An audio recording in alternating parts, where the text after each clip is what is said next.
Canada unexpectedly lost jobs for a second straight month. The country shed about 3,000 jobs in July, missing economist expectations for a gain of about 25,000. The unemployment rate held steady at 6.4%, the highest in more than 2 years. Let's get more from Brendon Bernard. He is a senior economist at Indeed. It's great to see you. Thanks for having me. What was your read? I mean, it's just 1 month. I know these figures can be very volatile, but are we seeing a decisive slowing down in the job market? So July was a really continuation of almost all of the jobs reports we've seen so far in 2024. The job number is coming in either flat or in some cases modest gain, but really lagging Canada's rapid pace of population growth. And so consecutive quarters, it's now over 5 consecutive quarters, the share of the population with a job has declined. And so it's just a sign of a weakening labor market. It's showing up in lots of different statistics, including the unemployment rate, which is high, back to about where it was in 2017.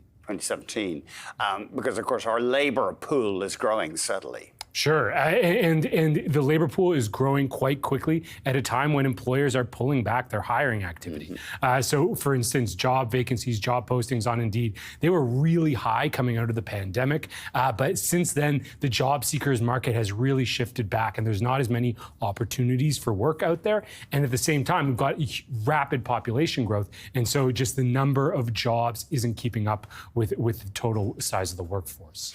Apparently, so we're looking at a graph there. There's the population, there's employment. Yeah, I mean, that's a guaranteed rise in the jobless rate right there, that divergence. Sure, it's widening, and it's even worse when we sort of start zooming in on the demographics that are really driving the population growth. Yes. So one of those groups are youth. And population growth is really driven by migration from abroad, but a lot of the migration is happening among people under age 25. So when we zoom in on the employment rate of 15 to 24-year-olds, their population growth is over 7% year over year. Job numbers are basically flat. And so we've got this really wide gap between the two trends. And it's resulted in just a really rough labor market situation for youth this summer.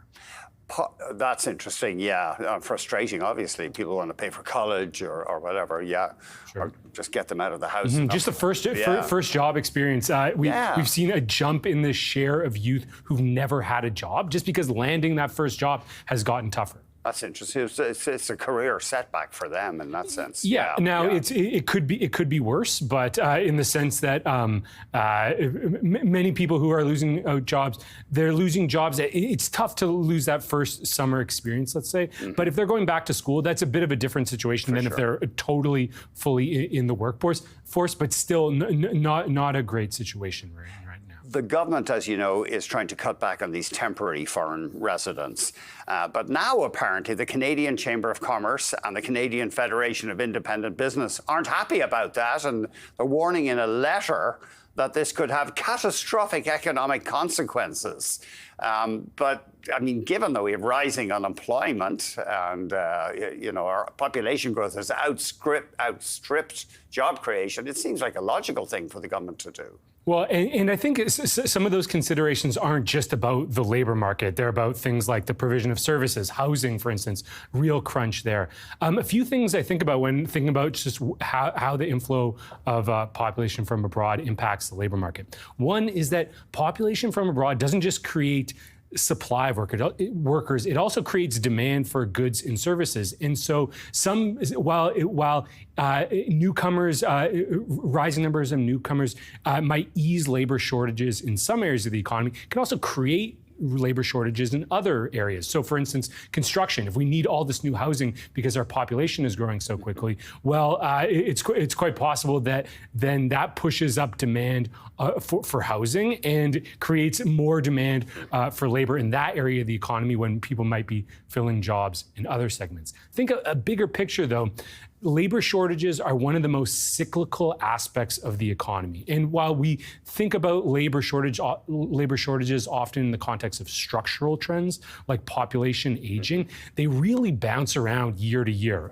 Just the ups and downs of the economy, how fast GDP is growing, they really impact just how much hiring employers are looking to do. And we've seen job postings really come down over the past 2 years. The labor market is not particularly tight today, even though it was 2 years ago. And that's just highlighting the cyclicality of the situation. We've heard this expression, the Me-cession, meaning a recession that the numbers don't show a recession, but because our per capita productivity has been stagnant, a lot of people are feeling not better off. Sure. What is your thought on that? Well, we definitely, so at the headline level, you can definitely see it in the numbers. So the employment rate is kind of the analog to GDP per capita, but for the labor market. That's the share of the population working. And we've seen that come down pretty sharply over the past year or two. And so that is consistent with kind of like a me-cession where we see, the job numbers are up over the past year, but not keeping up with the population growth. There is a bit of a wrinkle, though, to the situation in the sense that the current labor market weakness isn't the typical weakness that we see in a recession. So one of the common features of a recession is that we see elevated rates of layoffs. And that really isn't happening right now in the Canadian labor market. Over the past year, layoff rates have actually been below their pre-pandemic levels. The trouble isn't that people are losing their job. Job stability has remained pretty solid. It's that people are finding it tougher to get a new job. And so it's really new entrants to the labor market, like youth, like newcomers from abroad, who are really struggling, while those in more stable career track jobs have been faring better. Finally, for the Bank of Canada, is there anything here that would encourage them or discourage them from another rate cut? I think it's full steam ahead on the rate cuts right now. Just looking at the job numbers, that rising unemployment rate, that's sort of consistent with the kind of cool down of conditions. And we've seen inflation come down over the past year. And that's really what the Bank of Canada cares about. One sort of wrinkle in that in today's data, and it has been all year, has been the pretty rapid pace of wage growth. LFS wage growth was at 5.2% year over year this July. That's strong. That's well above the pace of inflation, which is now below 3%. For a while, this is sort of a trend we've seen for a while now, the kind of divergence between weaker hiring conditions and still solid wage gains. And for a time, there was some concern that we would sort of start to see a feedback loop where wages and prices kind of feed off each other, and strong wage growth would preclude inflation from really coming down. That hasn't really come to pass. Inflation has come down even as wage growth has remained elevated. And so I think when the Bank of Canada is looking at this report, they can take that wage number with a grain of salt, that as long as we don't actually see it in the inflation numbers specifically, I think they'll be comfortable cutting ahead. It won't spook